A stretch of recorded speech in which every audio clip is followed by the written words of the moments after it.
Good day to you and welcome, I'm Mechanization, and today I'll show you Hand of Fate. Well, what is it? In short, Hand of Fate is a combination of a card game, brawler and a roguelite RPG.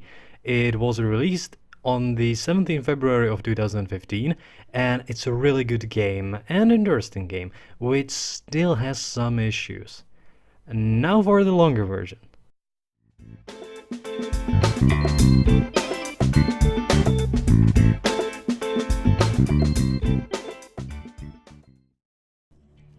The gameplay itself is divided into two major parts, the card game part and the fighting resolution part. Let's talk about the first one. You move with your figure on the board, which consists of random cards, which are random only partially, but more on that later on.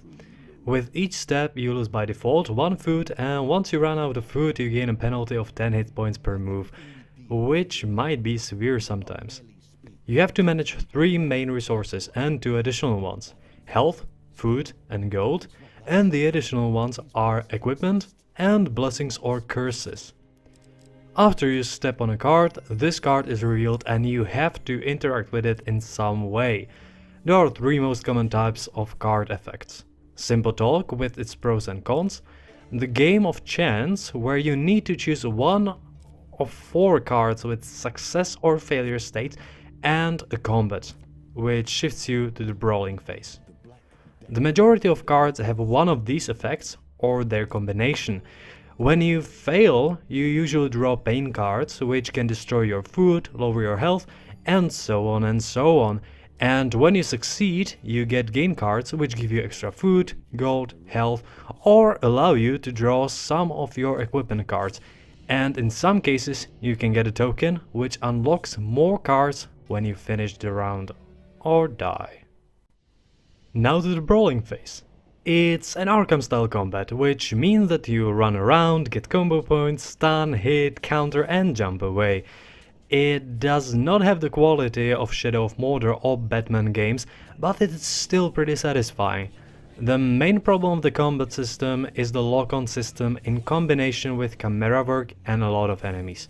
Simply put, when there are 8 or more enemies next to each other, you cannot be sure that you will hit the one that you want to hit. I died a few times just because I locked onto the enemy who slowed me down with the shield block instead of the one who was lying on the floor. Overall, it is a good combat system, and even though it has some flaws, you do not usually get to fight 8 or more enemies in a small area. Back to the card phase, because it has one feature which makes this game much more satisfying, and I would even say more fair: deck building. Before each start of the run in the story mode, you can choose which equipment cards you will take with you and which encounter cards you will face. There is plenty of equipment to choose from, and you will end up carefully choosing helmets and trinkets and other stuff before each run. And the encounters? Well, there is so much of them that I cannot even guess the final number. However, the amount of them is not overwhelming, because you unlock them a few at a time. For example, there is a pirate series, peasant series and so on, where you need to finish the previous encounter and get the token, which will unlock you the following one. It is a very good way to increase difficulty over time and still allow players to choose encounters they like and encounters which are new and risky. Oh, and I should also mention that there are 2 modes, the story mode and the endless mode. The names say it all, so I do not need to elaborate on that. The game is most of the time fair, and even though it has sometimes it's a little unfair moments, it is usually manageable. The only time when it seemed too unfair and actually made me pretty mad was during the last run of the story, which I have not finished because of it. The last run is simply too much, and it actually made my overall experience worse. Also, there is this one card about which I will talk at the end of the video to avoid spoilers, and I recommend not using this one in the story mode. it is a 50-50 instant death card.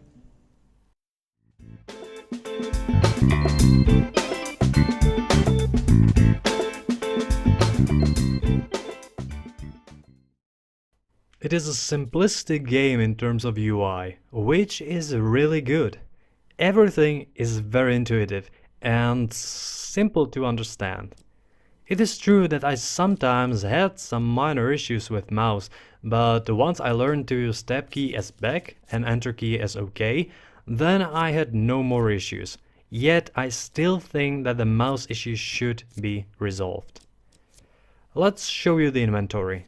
The inventory itself is very simple yet effective, and as you can see, changing equipment and getting around the whole inventory is very easy and intuitive. There is not much more to say about the UI other than repeat that you should probably learn the keyboard controls for navigation, because the mouse controls are sometimes clunky.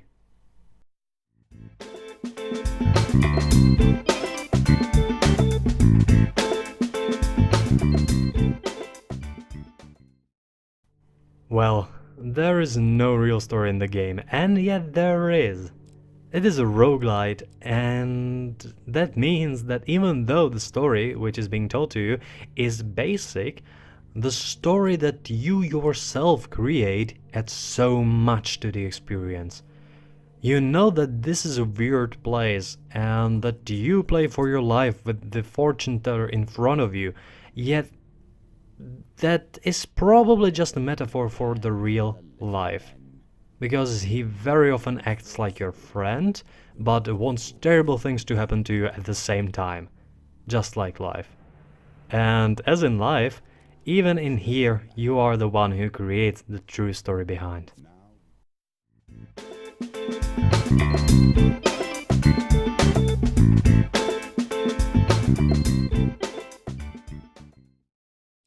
Hand of Fate looks gorgeous in the card phase and mediocre in the brawling phase. The models of enemies in the brawlers are unique and interesting, and you can see that plenty of time was given to the design of them, as well as to the design of maps, yet the graphical fidelity does not support the design very well. However, do not forget that this is not a AAA title, and in terms of indie games and smaller devs, is this level of graphical fidelity highly above the average. But in terms of art style, is even the brawling phase really good. And the card phase? Great. Simply great. The design of cards, the effects, the movement, the most importantly the fortune teller, that is all just amazing. The fortune teller is an amazing piece of work. His movements are great, and the voice, oh, the voice adds so much to the experience. Here, listen.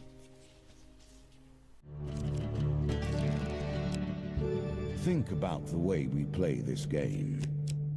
You continue to die, yet we reset the board each time. One has to wonder how it is possible to truly lose. Simply great. The music also adds a lot, and I have to say that the sound design overall is spot on. I have not heard anything like this in a game, which would cost so little.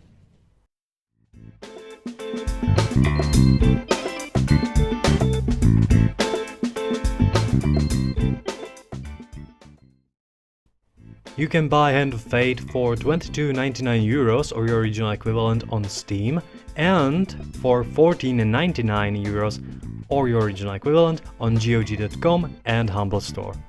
I would personally recommend GOG for it is DRM free, yet if you prefer Steam games, then I would recommend Humble Store for it is 40% cheaper and yet official store. Also, if you own a PS4 or Xbox One, you can buy it on their stores. I personally think that 23 euros is a bit too much, but 15 sounds much better, and for that price is Hand of Fate surely worth it. The game time price ratio is in here under €1 or dollar per hour, and that is with minimal amount of the endless mode game time.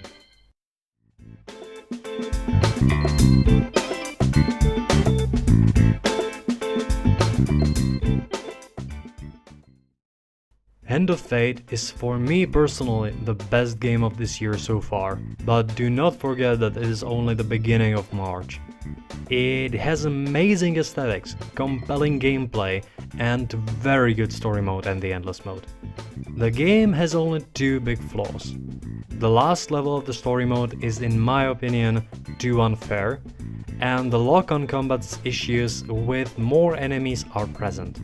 However, the second flaw does not ruin the experience as much as the first one, but even despite that, I've really enjoyed playing the game, and I will end up playing the endless mode for some time.